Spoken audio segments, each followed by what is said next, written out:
Hello guys! Hello para to sa lahat ng mga Leo. Okay Leo, tingnan natin kung anong messages, vibration, gabay energy para sa inyong lahat. This is general reading, weekly tarot reading para sa lahat ng Leo. So I hope na makaresonate ka dito. Okay, tingnan natin Leo. I hope na makaresonate ka. Archangel Christiel. Wow! Leo, first card mo is Archangel Christiel. Connect with unicorns. Ang unicorns na to guys is yung mga spiritual helpers natin ha. Clearan lang natin yung guides, angels, and archangels. Okay, wow. Leo, first quarter. Okay. So, nakikita ko sa'yo dito, Leo, na yung first two cards mo is connected siya sa spiritual. All about spiritual. Kasi itong Archangel Christiel, sinasabi na kailangan mong mas patatagin yung iyong connection sa spiritual. Paniniwala. About humanity. Parang ganun.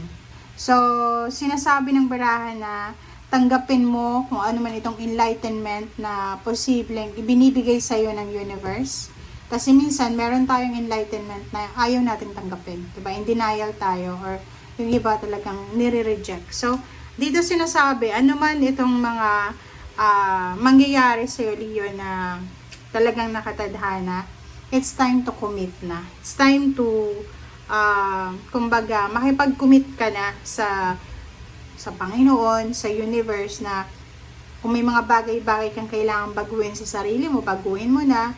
Mga habits, emotions, mga values natin, or, halimbawa, may life purpose ka dito sa mundo, diba, na parang dinideny mo, just accept it, okay?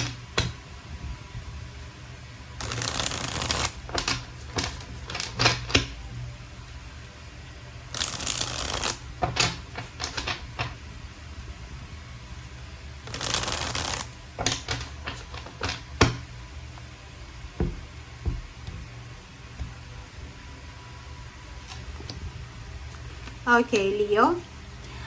Leo, sinasabi ng barahan na for this week, sinasabi na isang napakasayang linggo ito para sa'yo. Kasi unang-una, meron ditong the Sun and Three of Cups. These two cards all about happiness, celebration, happy moments, satisfaction, achievements, fulfillment. Parang ganun. So, sinasabi ng barahan na posibleng may swimming, mayroong party, may outing, may hiking, ano ba? So, maraming posible na mangyayari dito, okay?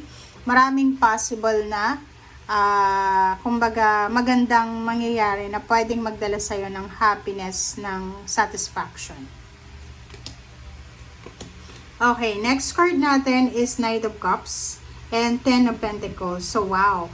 So, nakikita ko sa'yo dito, Leo, na isang tao, pwedeng Pisces siya, Scorpio and Cancer, ang posibleng makakatulong sa'yo in terms of money. So, pwedeng pautangin ka or pwedeng bibigyan ka. Depende yan. So, pwedeng may tutulong sa'yo na financial help, may magpapautang sa'yo, or posibleng it's inheritance from your ancestor. So, nakikita natin, pwede din tong relationship. Pwedeng Leo single ka, may nag-offer sa'yo ng love life, and bonus na lang na sobrang yaman ito na nag-offer sa'yo ng love life. Okay? Ang ganda. Yung iba din sa inyo, Leo, pwedeng merong ditong offer ng job. It's a job offer na posibleng mataas yung sweldo. Mataas yung sweldo and at the same time, sobrang stable na to. Okay? Pwedeng long distance job or pwedeng nasa malapit lang.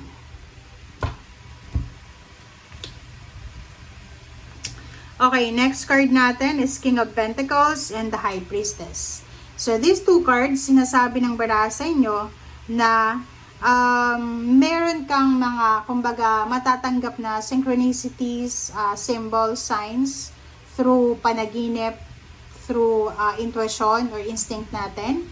Mga repetitive numbers, words, na pwedeng makatulong sa atin para sa trabaho, parang direction siya na ituturo sa'yo kung saan ka pwedeng pumunta para mag-apply ng trabaho or ano pa man. So, King of Pentacles, it's all about money, diba? All about money, all about success. Makinig ka sa sinasabi ng katawan mo, ng isip mo, ng puso mo sa bawat araw, especially if you need money or especially if you need work or financial assistance. Chariot, transformation, travel, relocation. Wow. Leo, nakakaloka ka. Comment down below. Comment down below. Isa Leo dito sa mga possibilities. Isa lang ha. Isa sa mga possibilities dito na pwede kang magkaroon ng financial success talaga is through traveling. Diba? Yung parang magra-relocate ka, aalis ka dyan sa lugar kung nasaan ka. Tapos doon ka sa lugar na pupuntahan mo, doon ka makakatagpo ng like stable job or pwedeng relationship na pwedeng yung relationship na to is financially stable yung taong to. So, international. So, kung gusto mong itry yung pangingibang bansa, itry mo na kasi may possibilities dito na pwede kang makatagpo ng love life sa ibang bansa. Pwede din na taga-ibang bansa ang posibleng mapangasawa mo. Or pwede din na sa ibang bansa ka, maninirahan, and doon ka na magtatrabaho. Parang ganun. So, comment down below if you resonated. Emperor. Sinasabi ng baraha sa'yo dito na it's 44. Sa usaping pera, relationship, sinasabi dyan sa'yo ng baraha na sobra-sobrang magiging stable ang takbo ng buhay mo, Leo. Okay? Dito, sa Emperor, sinasabi na posibleng kung nasa below 40 years old ka pa lang, maraming mga pagkakataon ng higher position, offer ng higher position, higher salary. Kung business person ka naman, maraming pagkakataon na maging stable yung business mo. And yung relationship and family, may kakasal, may magpapatayo ng bahay, may mga anak, mabubuntis. Basta marami dito na mga emotional and financial balance and security and balance na mangyayari sa buhay mo. Yung mga imbalances, mababalanse siya. Kaso lang, merong mga temptation dyan, Leo. Ganun talaga. Pag sobrang blessed ka, maraming temptation dyan sa paligid. Unang-una, air signs Gemini. Mag-iingat ka sa Gemini. And then sa earth signs na Capricorn. Sila yung mga tao na kailangan mong ingatan kasi sa trabaho, sa love life, pwedeng sila ang maging rason para hindi matuloy yung kasal mo or hindi matuloy yung contract signing mo or hindi matuloy yung commitment mo or yung partnership mo or collaboration mo with someone.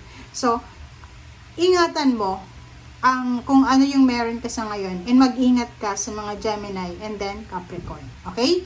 Thank you guys for watching and see you again. Bye!